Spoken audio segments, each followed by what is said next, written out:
So since that last question was bordering on science, I guess we might say, it's a perfect lead into our last presenter. Dr. Brad Bass is an adjunct professor in the University of Toronto Centre for Environment. He's a past chair of the North American Green Roof Research Committee and a member of the Mississauga Environmental Advisory Committee. So he's going to talk a little bit more about thermal issues associated with the roof and maybe even a little bit of the economics of that. So please welcome Brad Bass. Thank you.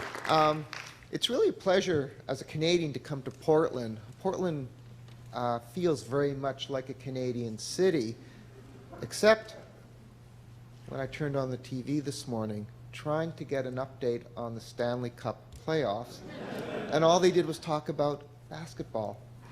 If you were in Toronto, that basketball would have gotten 5 minutes out of half an hour, whereas the important sport, hockey, it would have been given 15 minutes. In fact, I bet we saw more highlights from Portland's minor league playoff series, which ended about a week ago, than you did. In fact, I bet most of you didn't even know that Portland was in the Calder Cup playoff series.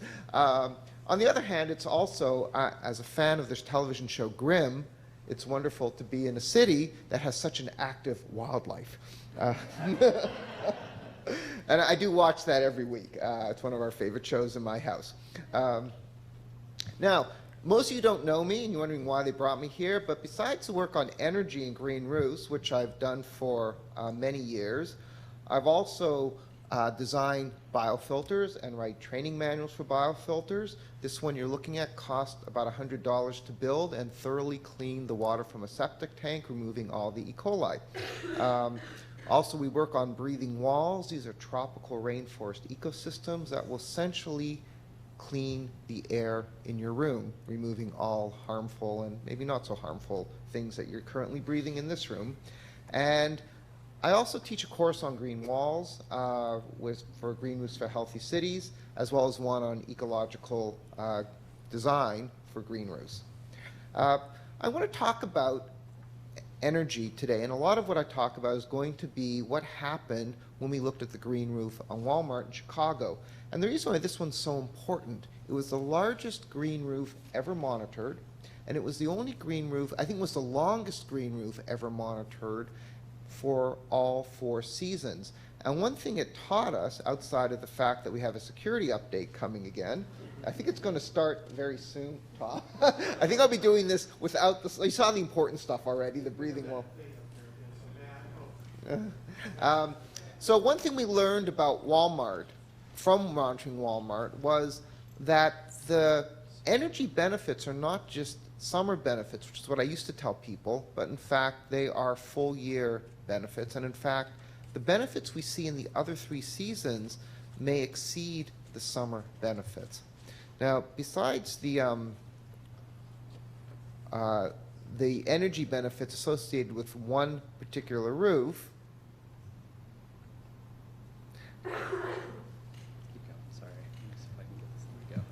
okay, I also want to try and squeeze in what are the benefits of doing something like this. This is Toronto with 10 million square feet of green roof. So what would be the benefits of doing something like that coverage? And versus, why would you want to design a roof this way, which is a true eco roof, versus something like this, which is a monoculture sedum roof? By the way, I do have to tell a funny story. I used to chide Tom, saying, you're the only place in the world that won't call a green roof a green roof. You insist on calling it an eco roof. So last week I was walking home, and around the corner from my house, I saw a sign on a neighbor's lawn. It said, eco roof. I thought, wow, Tom's won the battle. Now even in Toronto, companies are installing eco roofs, only to find out that if you order an eco roof in Toronto, you get a black metal roof. So I'm very as my neighbors are going to be sweating in the summer, I'm very tempted to tell them, you know, you should have contacted a firm in Portland instead of Toronto. Okay, are we stuck? We are stuck. There we go. Okay, so this is the background on that roof. I don't know much Kirsten, I can't remember if Kirsten covered this, but essentially it had to have 50% green roof coverage, and they at Walmart agreed to monitor this roof because they wanted to see was it worth it. By the way, there is another Walmart store with a green roof, and that happens to be in the Vancouver area. Now, I don't know how many people here have been to these green roof events before. My first thinking was everybody would have seen this already, and they know why a green roof saves energy in the summer. Not worrying about the numbers too much. The key thing is on a conventional roof, which this diagram represents, most of the incoming sunlight is converted to heat. And so, in fact, your roof gets very hot. On a nice July day, it will hit about 70 degrees centigrade. What that is in Fahrenheit is your test. And, oh. Okay, I'll just use that other button. On a green roof, because you have plants, if those plants have water, that water is going to have to transpire through the leaves and evaporate from the soil. When the sun is forced to vaporize that water, essentially, there's not a lot of sunlight left to be converted into heat on the roof, and that accounts for a big part of the summer cooling. Fortunately, I don't have a nice diagram for why we get the heating benefits. You'll just have to take my word for it. Okay, so this is something a lot of people have seen, except this is from the spring. And what's really interesting, lo and behold, your blue line will always be air temperature. The green dotted line is the surface temperature of the green roof, and the membrane in this case. And the purple line is Walmart's standard roof, which is a white roof. And what you see is throughout the spring, the temperature on the membrane is very much aligned with the air temperature. You can't do much better than that. Whereas the temperature of the membrane on the white roof is not only is it higher, which isn't necessarily a bad thing, I guess, for heating purposes, but it's far more variable. And it's that variability on the membrane that's going to cost you in terms of replacement.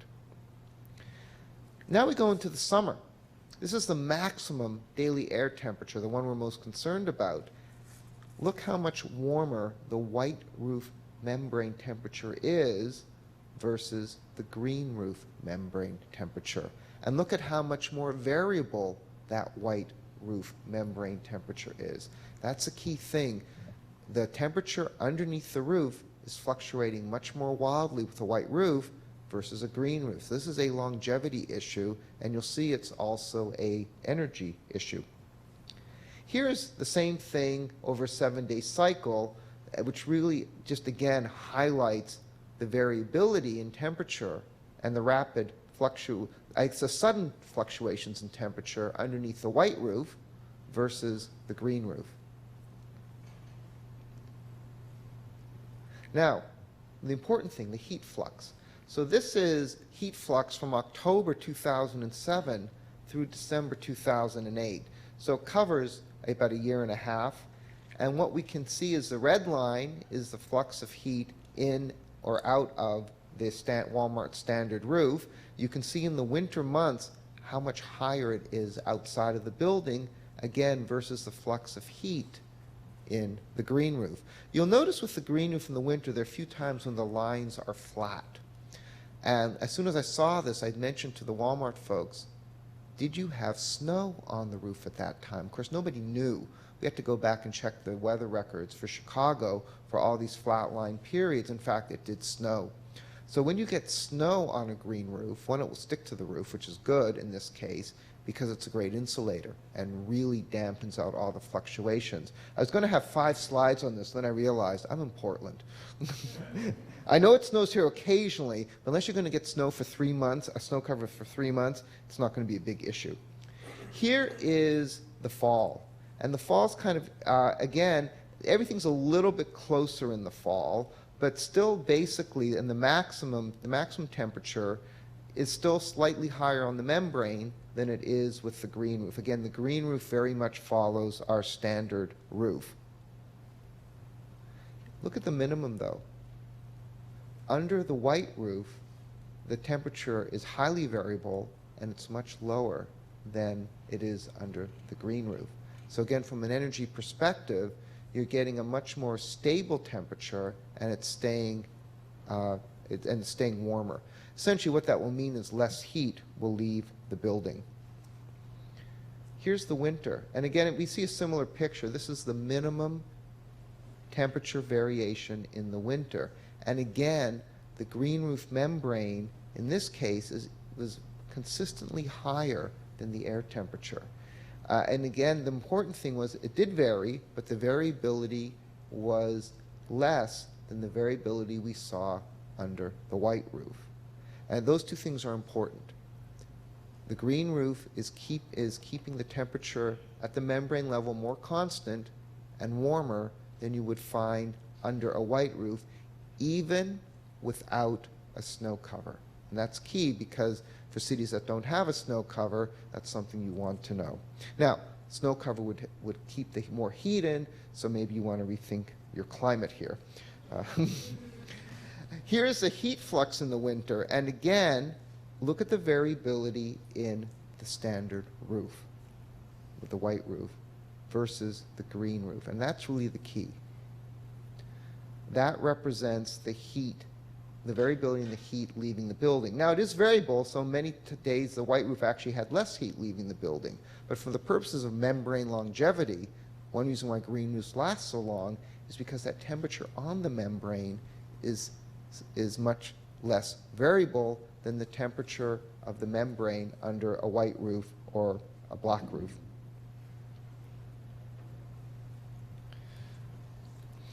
Now, this is kind of interesting. The people who were monitoring the roof decided when we summarized the data, decided to look at what happened during the average, during the coldest time, and during the warmest time. Well, if you look at the membrane temperature, just on the average, the white roof and the green roof are fairly close.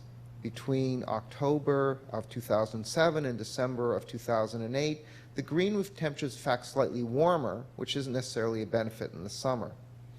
If you look at the coolest 15-minute interval in that period, which was not as cold as I thought it would be given it was Chicago, you find that the membrane temperature of the green roof was much warmer than the membrane temperature of the white roof. And so here is the real surprise. The green roof surface temperature was warmer than the white roof surface temperature. I guess it's not really a surprise, but I think it came into play. But look at the summer. Look at the warmest interval. And again, the membrane temperature, although the surface temperature of the green roof is hotter than the surface temperature of the white roof, the membrane temperature is significantly cooler than the membrane temperature of the white roof. Now, to me, who's been looking at climate change for a long time and thinking about climate change adaptation, how are you going to adapt to climate change?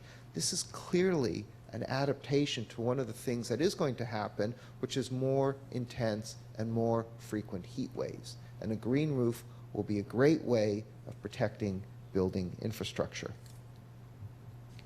Now, what we did here is something very unique. It's the only time it's ever been done, and a lot of people didn't like that we did it. We actually took the green roof and white roof temperature data, and we used that to drive a building simulation model. This is actually much harder than we thought it would be. Essentially, we stripped off the top of the model and fed it the data we had instead of letting it create its own rooftop data. Now, in the summer, and this work was actually validated across 100 cities by myself and David Saylor in developing the Green Roof Energy Calculator. David Saylor is a professor at Portland State University who also studies energy issues on green roofs. What we found here and what we found in other cities is, in fact, the green roof or the white roof is slightly better than the green roof on the average in the summer in terms of the hours required to cool the building or the amount of energy required for the building. Yeah, that's a bit surprising, but although the green roof is better on the extremely hot conditions, on the average in Chicago and across many other cities in North America now, the white roof is slightly better. However, this was a bigger surprise in that there was really significant benefits to having a green roof in the winter, the fall, and the spring. So in those other 3 seasons, the green roof was actually outperforming the white roof. I mean, it's really not surprising. People don't put up a white roof to get winter benefits. So that, I mean, it really wasn't that shocking, but it really, I think the amount of different change was surprising, because when we had done the same type of monitoring at Ottawa in 2000 and 2001, the differences were not this dramatic. They were very marginal. So this was certainly quite a surprise, just to see how much energy. Now, this is a simulation model, so what it assumes is that we had green roof or white roof coverage over the whole building, not half the building. Now, this was something that Kirsten arranged to do. I think because we kept talking about it. People kept saying, what would be the effect of a green roof on the air going into the building? And air goes into the building through two units, the rooftop air unit, which we now found out is about 3 feet off the surface of the roof, and the air handling unit, which is about 5 feet above the roof. And basically, in the summer, well, it says, we have to write this down because I always get this mixed up sometimes, but it's a difference you're looking at. And it's the difference between temperature on the white roof and the green roof. I guess I can cancel this. No, I guess I can't. So as you can see on the graph, part of the graph that's visible, the air temperature between the white roof and the green roof is in the green roof's favor. A positive number means the green roof air was cooler, and even the air handling unit, which is really 5 feet, it's actually above that microclimatology, the air on the green roof is still cooler. That's a very positive impact. We didn't put that into our simulation. I'll put into the next simulation results I'll show you. But what about the winter? Well, the winter, the direction is reversed, and the negative numbers favor the green roof. So even in the winter, the air coming above the green roof is warmer than the air above the white roof. Now, this is a small 2-week sample or 10-day sample. It may have not been over snow. I mean, snow will equalize everything, but the fact is that when you don't have snow on the roof, you're actually getting that warm air benefit by having a green roof versus the white roof. So what does all that mean? Well, we worked with another company called IES that Walmart had been working with, and they actually have developed a commercial version of the simulation model that I was using. And the difference is mine is free and doesn't have all the bells and whistles that theirs has. But you can actually get a free demo of their simulation model for about a month. But they ran the numbers, including the numbers from the rooftop air conditioning, temperatures, through a Walmart in Houston and a Walmart in Chicago. And you can sort of see what the reductions were for cooling and for heating, and the total reduction. Now, they used temperature data from what's called a typical meteorological year. They didn't actually use the actual data that we collected in Chicago. So this past, I guess it was in the past few months, Arup had them use the actual data from Chicago, and that's what I have in brackets. The numbers weren't quite as good. And we got more of a range between 2 and 5% savings. But both numbers are valid.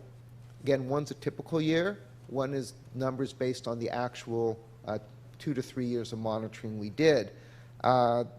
Kirsten readjusted the Houston numbers based if they had the same performance. And again, so we might see a slightly lower savings on some years. But again, it just reflects the variability in year-to-year weather. But overall, saying that you're going to get a 10% reduction on energy used for space conditioning, I think would be an accurate assessment. Now, it does depend on the height of your building. I'll give you an example. Our very first study was in Madrid. It was an 8-story condominium. And we looked at peak demand savings. And we found for the 8-story condominium, the green roof gave you a 10% savings on cooling over the whole 8 stories. Now, there's different construction. The standards are different. The way they build the buildings are different. And that, in some sense, it actually enhanced the green roof performance. Walmart is basically equivalent about 2 stories or 1 big story. And I initially expected to see much higher numbers. But again, it's again the way the Walmarts are built and where they're situated. So there's a lot of things that go into determining how much energy you'll actually save when you put on a green roof. So that's why sometimes someone says, well, I get the 10%. Tell you the truth, I don't know. It's a number I've seen quite a bit, but it will vary based on how your building is oriented, how high it is, how it's constructed, and when it was constructed. But basically, we would conclude that recent data show increasing savings from a green roof. Overall, there were higher cooling savings throughout the whole year, and partly it's because the white roof becomes dirty. If you put on a white roof or a black roof, in 2 years you have a gray roof. And this roof was not resurfaced. If you do buy a white roofs have a maintenance program too, not just green roofs. So if you're going to buy a white roof, remember there is a maintenance program for the white roof. Basically, you have to wash it. For a full green, so water is used as well. But for a full green roof, the annual savings off total energy expenditures will vary. Again, it depends on the weather, it depends where the roof is located. Surprisingly, much of the savings came from heating, not from cooling. And that was the big surprise, that if you put a green roof on, and I think it'll be the same even, especially in a place like Portland, you'll see a lot of savings in winter, spring, and summer, not just winter, spring, and fall, not just in the summer. So temperatures, this underneath the membrane, are substantially tempered by the green roof. The cooling savings in the summer were less than expected, and we think it's because the roof stayed warm at night. And we could see this in the data. There was almost a flip in the data when you looked at the heat flux right about 5 o'clock.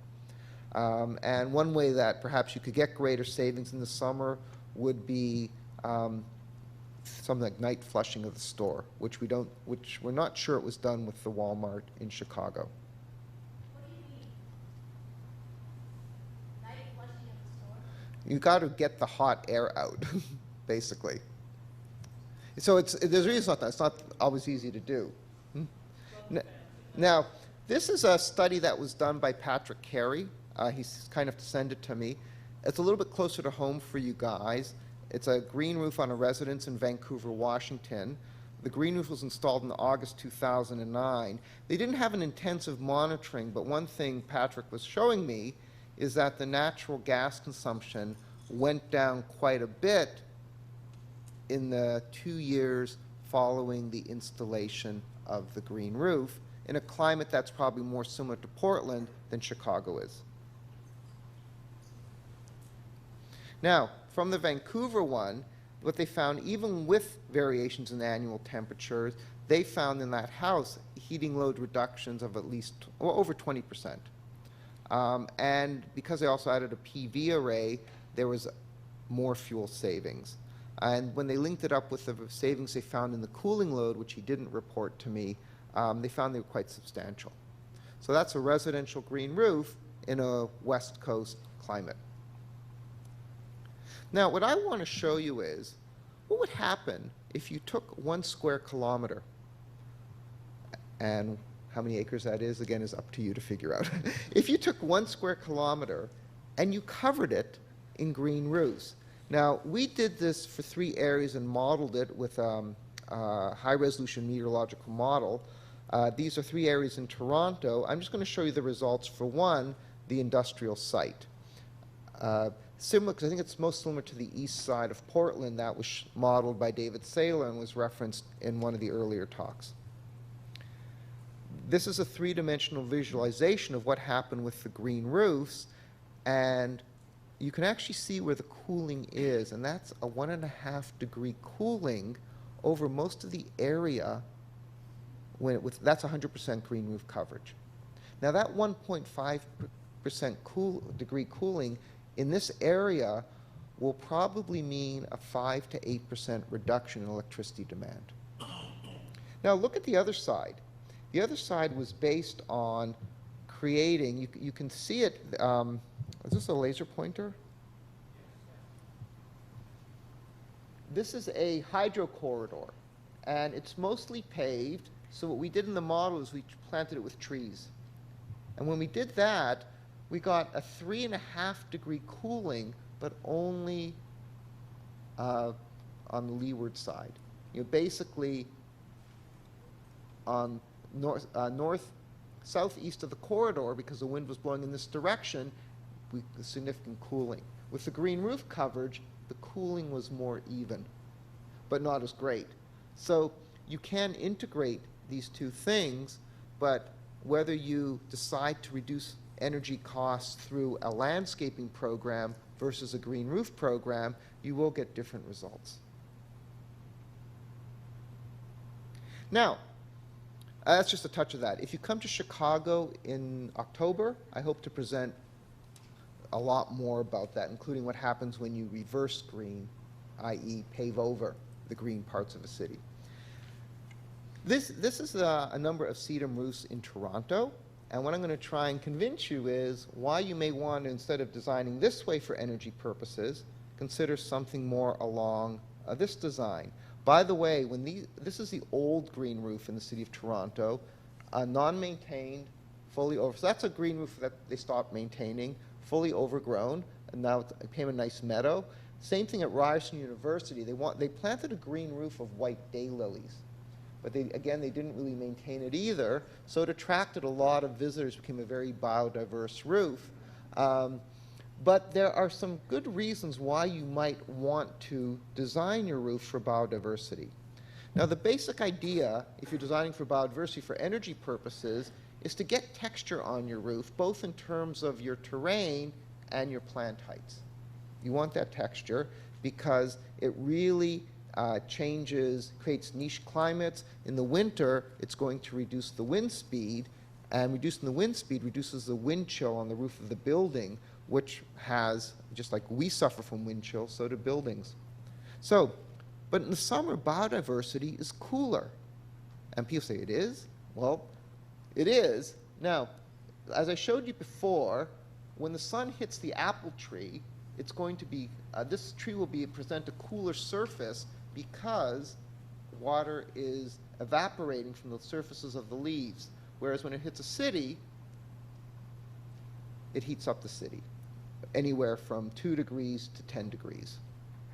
Now, if you look at how important evapotranspiration is, when I ask students this, what happens to the sun's energy when it hits a leaf, they'll say photosynthesis. I say, you're right. But photosynthesis accounts for about 2% of the incoming energy. Evapotranspiration accounts for 42%. Actually, it's anywhere between 20% and 50% of the incoming energy, depending on the surface. This is data which I've used so often from an article by Jeff Luval and Holbo. Jeff Luval is NASA in Alabama. And they did a lot of data analysis of an experimental forest. Actually, it's in Oregon. This is a transect from Oregon. First time I've actually presented this in the state where it was done.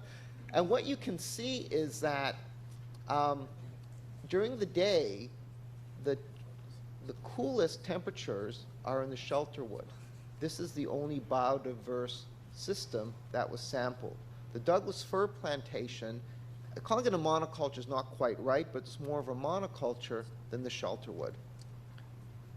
Now, what I just wanted to show you was when they looked at all sorts of numbers, but we'll just look at temperature right now, you can see that although they were close, the Douglas fir plantation, the 400-year-old Douglas fir forest was still 5 degrees cooler than the natural regrowth and then the plantation, and of course. And these are other thermodynamic numbers. We won't worry about it, but they all favor the 400-year Douglas fir forest, including this efficiency figure. So there are a lot of theoretical reasons why biodiverse systems are cooler, but they are cooler, and they may be significantly cooler. For a green roof, most of our green roofs are more like a drained field. And because they're like a drained field, we get about 10 to 20% of the sun's energy goes towards evapotranspiration.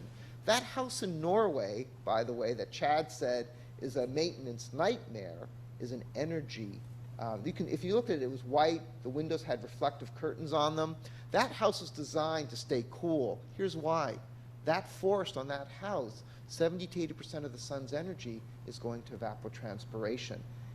It's a much cooler environment. Has anybody here visited the 100 Wasserhaus in Vienna? If you're really, if you really are into green roofs, you have to go see this. It predates Tom's experiments.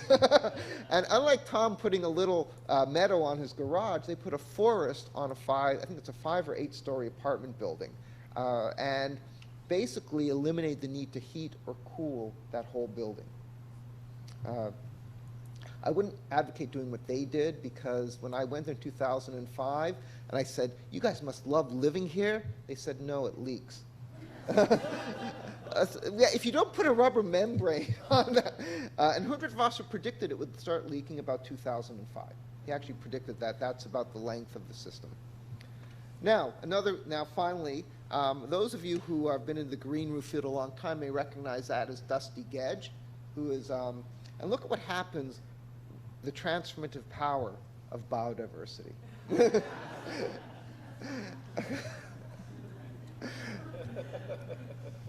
So, if you don't like the energy reasons, there's other reasons to consider having a biodiverse green roof. That's a whole other lecture, which you have to bring me back for. I just would also like to direct you to the Green Roof Energy Calculator. So a lot of the work that has been done in this field is really now summarized for 100 cities across North America, including 6 cities in Canada, in this piece of software that you can run online that is being funded by the U.S. Green Building Council, was worked on by myself and David Saylor, and with contributions from Green Roofs for Healthy Cities. And I think I've reached the end. Thank you.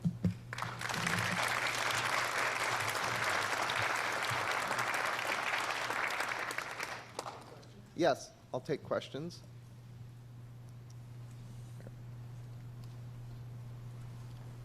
Yes. You done any research on the difference between daytime transpiring plants and nighttime transpiring plants and energy impacts? You know, the Walmart data was one of the great data sets for looking at that. And that was sedums. And so a lot of people kept saying, well, sedums really, when you look at them, aren't going to work well because you're not going to get the daytime impacts. You're not going to see you're not going to see that the impact on heat flux during the day because they close up. Well, in fact, we did see it. You know, the sedums were quite effective at reducing the temperature on the membrane during the day. So I think there's a lot we are assuming about what happens at night versus what happens at day. Now, one of the things we did see was there's a period in the late afternoon, early evening where the green roof was not as effective as the white roof at keeping the building cool, because it actually kept heat in the building. So I think there's still a few things to tease out. But again, if you go back to one of my, if I can get back to this, find this graph quickly enough, I think it's this one here. So there's probably the closest you're going to get, because that's every 15 minutes over 7 days. So you can see that there are fluctuations. But what's interesting is the green roof, given that there definitely are differences going on between night and day, the diurnal difference is roughly within, I don't want to say 20 degrees, but it still moderates the temperatures a lot better than the white roof. So yes, there are differences, but I'm not sure how much we need, how much more study you want to put into that. I mean, if you really analyze this data, you're going to start to tease out some of those differences. Yeah, Kirsten, I'm going to let somebody else ask the question. I just want to ask you on that topic, though, to just highlight the thermal mass impact. Since you're on this graph, since we're talking about the impact of other. Oh, yeah. So there are other things in a green roof that affect the energy. One is the thermal mass of the roof itself.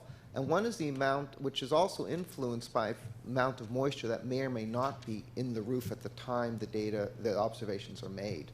And there's also the insulative factor. You know, the green roofs do offer extra insulation, and so that's going to be an issue as well. Thank you, Kirsten.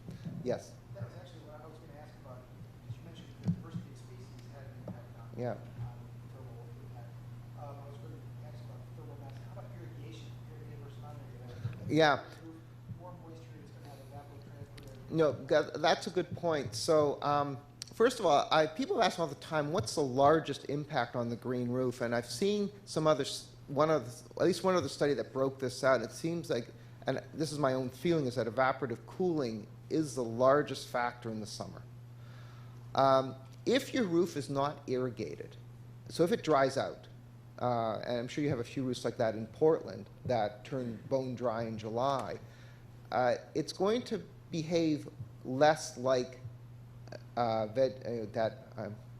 vegetated surface and more like just any other surface. It still will be a little bit better because of the insulation and the shading, but you're going to lose the evaporative cooling. And if you have sedums, they're going to shut up real tight during that time. So there's not going to be any water on the leaves of the sedums, but you'll still get a little bit of an effect from the fact they're shading the roof slightly, they're very low. And yeah, because when we've looked at data from drier periods when there wasn't as much moisture in the roof, we still see an impact. A positive impact on reducing the amount of heat going through the roof. Somebody else had a question. Yes?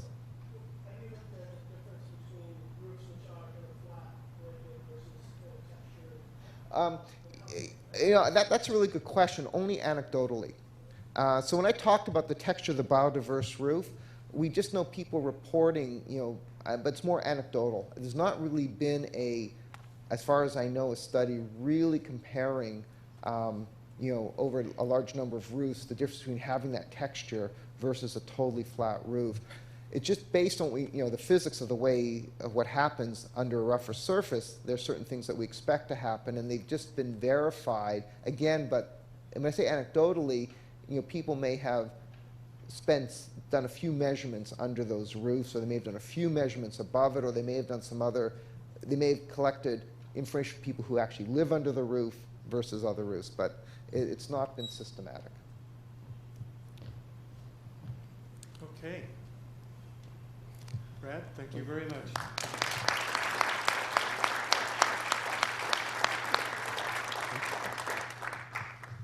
So since we're running a little bit on schedule, I'd like to ask the panelists to come up, and we're going to start the panel at 3 o'clock.